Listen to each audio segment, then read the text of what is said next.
Do you think paleontologists have a good understanding of Earth's organisms? Wrong. There are countless orphan organisms in paleontology that we can't even imagine. Although some organisms left behind fossils, the gentlemen may forever remain a mystery. They can only be categorized as bizarre species. We don't even know how many types exist. According to authoritative data, since life began on Earth, about 4 billion species have appeared. As of now, the species of fossil organisms discovered and named by humans is less than 0.1% of all species that ever existed in Earth's history. This means that no matter how bizarre a fossil organism is discovered, it's a normal occurrence. But at the same time, we have to face a problem, which makes paleontologists even more troubled. Some animal fossils may not belong to any of the 8 major animal groups known to humans, and among them, the most famous and perplexing is today's main character, the chimera, and among them, the most famous and perplexing is today's main character, the chimera. Since the fossil was discovered in 1958, the world's top paleontologists have been debating for a full 70 years. They have examined over 2,000 fossils, using laser scanning,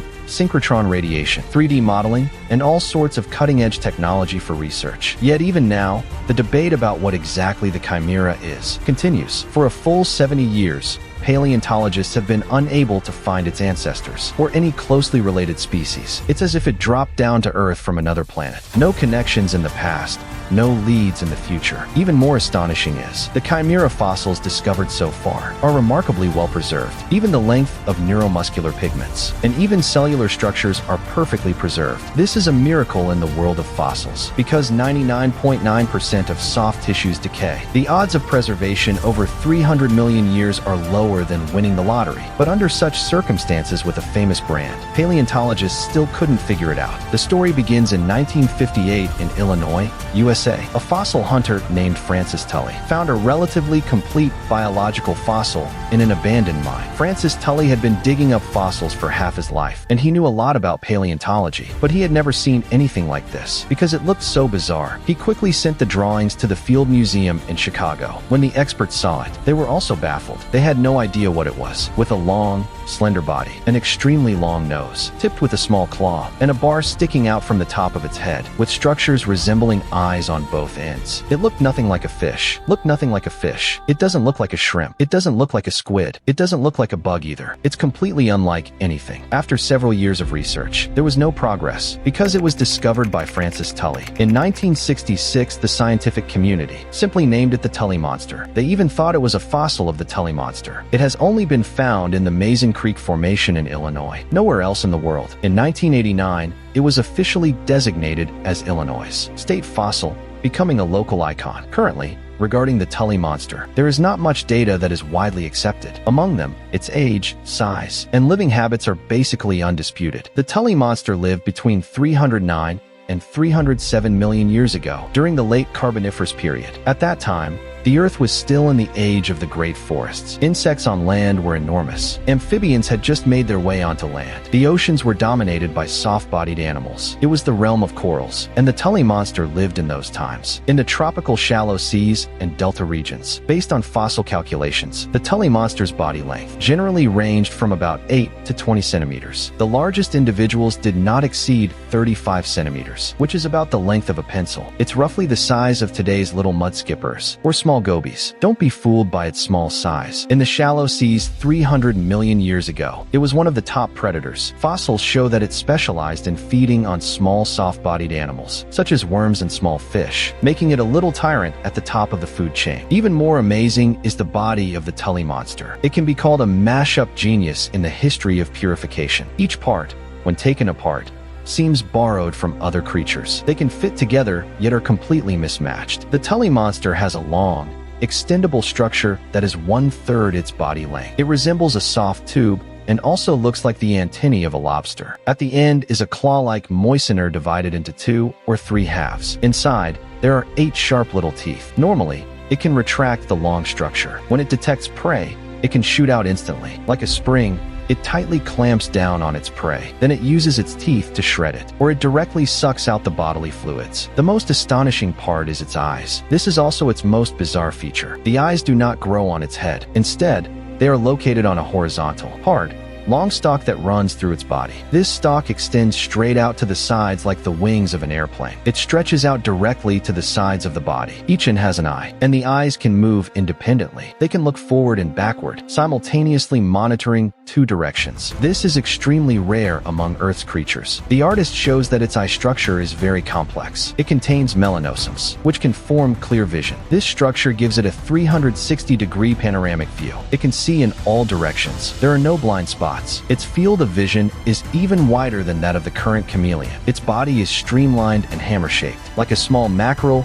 or a little mudskipper. Its entire body is soft, with no exoskeleton or hard shell. It is entirely made of soft tissue. On both sides of its body, there are symmetrical, strange, soft membranes, similar to the lateral fins of a squid. The tail has horizontal and vertical fins, which help control direction for rapid swimming. Its body runs straight from head to tail. A slender axis with a diameter of about 2 millimeters runs through it. It supports the entire body like a soft rebar. This structure is also the core of all subsequent debates. Some say this is a primitive spine. Others say it's a digestive tract. And some say it's a muscle tree. There is still no conclusion. On the side of its body, there is a row of small holes, initially thought to be respiratory pores, but this was later disproven. The body shows faint signs of segmentation. Although it resembles annelids, it is not obvious. It does not have a differentiated head. The sensory stalk and the stable part connect directly to the trunk. The entire body is like a tube, with a crossbar added, and a long snout combination. In simple terms, it has a body like a fish, the facial stalk of a lobster, the vision of a chameleon, the tongue of a chameleon, the tail of a primitive fish, plus a set of 5 bony soft bodies. It looks completely inconsistent with the conventional logic of Earth's organisms. Everything can resemble something. It touches on a bit of everything. This is precisely the focal point of the debate about its classification. This debate can be called the century's great battle in paleontology. Several top-tier schools of thought, dozens of Nobel-level scientists, multiple reversals and face slaps, each time backed by substantial scientific evidence, only to be completely overturned each time. It's more thrilling than a cliffhanger. In the decades just after the fossil was discovered, the scientific community is completely like blind men feeling an elephant. They gravitate towards whatever features they see. They propose hypotheses that are all just possibilities. Soft-bodied animals, segmented animals, lipid-bearing animals, and vertebrates have all been speculated, but each time, there's direct evidence to refute them. The Tully monster has remained an unclaimed mystery in the biological records of Earth. No one dares to take ownership. In March 2016, a top-tier team from Yale University and the University of Bristol in the UK published a groundbreaking paper in the prestigious journal Nature. They studied over 1,200 Tully monster fossils, utilizing synchrotron radiation, elemental mapping, chemical analysis, micro-CT, and other techniques. They directly announced a breakthrough, claiming that the Tully monster is a vertebrate. It's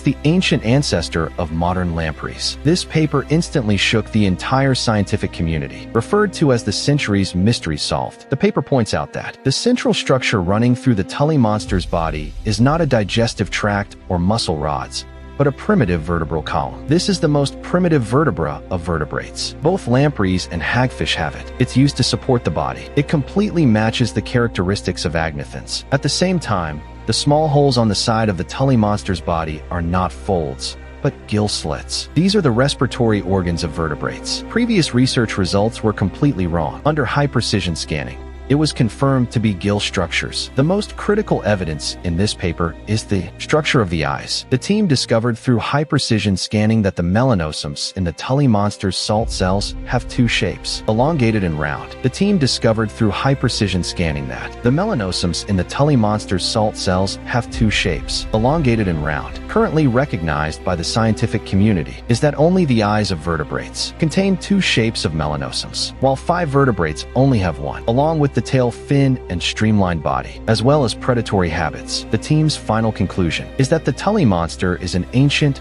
nucleated fish of the probe type, related to the 7-segmented mite. It represents a peculiar branch of early vertebrate evolution. At that time, everyone thought the case was finally solved. Decades of mystery were finally unraveled. The Tully monster could finally trace its ancestry, but the result was completely unexpected. Just a year after the paper was published, the backlash came. In 2017, the University of Pennsylvania, along with the University of Oxford team, published in Paleontology, stating that the 2016 research was all wrong. The Tully monster is definitely not a vertebrate. The paper pointed out that the Makokata Formation, where the Tully monster fossils are found, is highly acidic. Among all the confirmed vertebrates from the formation, including the 7-gilled monsters, none were preserved or structured. Only the Tully monster's preservation does not conform to burial patterns. At the same time, all vertebrates excavated from that formation generally preserved skin pigments and lateral line canals. Only the Tully monster does not. Fourthly, the so-called notochord extends over the eyes to the front of the brain. This has never been seen in any known vertebrates. All ancient vertebrates' notochords terminate behind the eyes. Without exception, this so-called notochord is more consistent with being a digestive tract, not a primitive spine. Moreover,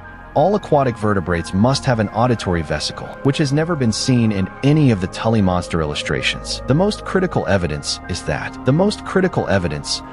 complex eye structures are not exclusive to vertebrates. Both vertebrates and cephalopods have complex eye structures with double-layered melanophores. Therefore, the paper points out that the Tully monster does not possess the common eye features of vertebrates. The so-called vertebrate characteristics are merely a result of convergent evolution and fossil toxins. It is more likely to be a non-vertebrate deuterostome, a mollusk, or a vertebrate. Once this paper was published, it heated up this century-old debate. Both sides argued fiercely, each with their own evidence and counter-arguments. By April 2023, the University of Tokyo team released another major announcement. They employed 3D laser scanning, combining high-resolution X-ray micro-CT, analyzed over 150 relatively complete Tully monster specimens. This directly overturns the notion of it being a vertebrate. The 3D modeling from the University of Tokyo shows that the central axis of the Tully monster extends forward, passing through the eye and into the base of the gut. This completely contradicts the structure of vertebrates. It's akin to having your spine extend from your but all the way to your forehead, reaching into your tongue. This is simply impossible in the evolutionary process of vertebrates. Therefore,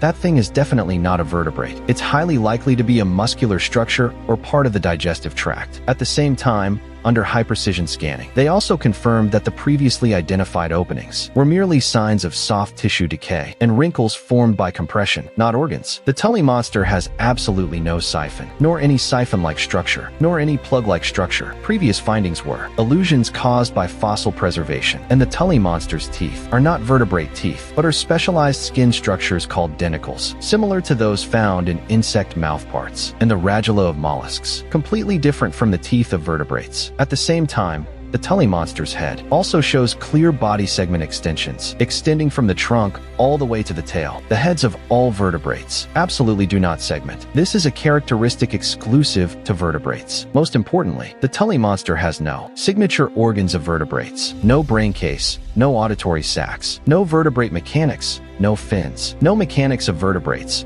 no signature organs. The fish flag mentioned in 2016. It's just soft tissue folds, not a fish flag. The University of Tokyo team jumped to conclusions. The claim that it's a vertebrate is completely unfounded. The Tully monster is a type of vertebrate, but it doesn't belong to any known phylum. This paper instantly nullified nearly 70 years of effort. Back to square one. The Tully monster has become a homeless creature again. As of now, the scientific community is completely divided into two factions. Neither side can convince the other. The vertebrate camp, led by Bristol, insists on the evidence of melanosomes. They believe the 3D scans were misinterpreted. They still assert it's a type of vertebrate. The anti-vertebrate teams from Tokyo and the University of Pennsylvania insist on the evidence of location distribution and decomposition. They believe it's invertebrate, but can't classify it. There's even a third radical viewpoint. They believe the Tully monster is an independent experiment in the history of life's evolution on Earth. It belongs to a completely extinct group. There are no existing relatives in a brand new phylum. It stands alone on the tree of life. It has no relation to any known animals. Simply put, it might be a one-off organism that evolved on Earth. What's even more interesting is that this ongoing debate has lasted for 70 years. It has also given rise to countless amusing moments in the paleontological community. First, there's the awkwardness of the Tully fossil. After Illinois designated the Tully monster as a state fossil, decades went by, and in official descriptions, it could only be referred to as an unidentified prehistoric creature. It might be a vertebrate, or it might not be. We're not sure. Other state fossils are described as things like the Anomalocaris or the mastodon, but Illinois state fossil has always been a mystery. In their own words, it's best not to ask. If you ask, the answer is unknown. Even more outrageous is that an old professor has been studying the Tully monster for over 40 years, from black hair to white hair. When the paper was published in 2016, he tearfully exclaimed, "It was worth it in this lifetime." But after it was overturned in 2023, this old professor directly confronted the team from the University of Tokyo at an academic conference, slamming the table and saying their scanning technology was inadequate for the sake of one monster. I have to say, scientists are truly dedicated. What's even more interesting is that every piece of Tully monster fossil is a treasure in the museum's main collection. Each piece is a treasure in the museum's main collection, more precious than dinosaur fossils, because they are soft and extremely difficult to preserve. Over 2,000 fossils are all rare treasures. Scientists need to apply for at least 6 months just to borrow a single fossil for research. They even have to sign a waiver, fearing it might get damaged. Speaking of which, doesn't it sound both shocking and amusing to everyone? This tiny creature from 300 million years ago, growing no more than 30 centimeters, has puzzled the scientific community for 70 years. Utilizing the most advanced technology, with the smartest minds, we still have no answers. Humans always think that technology is developing rapidly and impressively, capable of unraveling the universe, decoding, and even reconstructing dinosaur genes. But when faced with this little Tully monster, we realize we know less than the tip of the iceberg about the secrets of life on Earth. Even the cause of its extinction remains unclear to this day. Perhaps the Tully monster will never have a definitive answer. It is the eternal enigma of the paleontology world, a constant reminder of the possibilities of life that far exceed our imagination. The evolution of life on Earth does not follow a fixed path. It's not just about becoming fish, shrimp, or insects. It can evolve in ways that are beyond imagination, mixing various organisms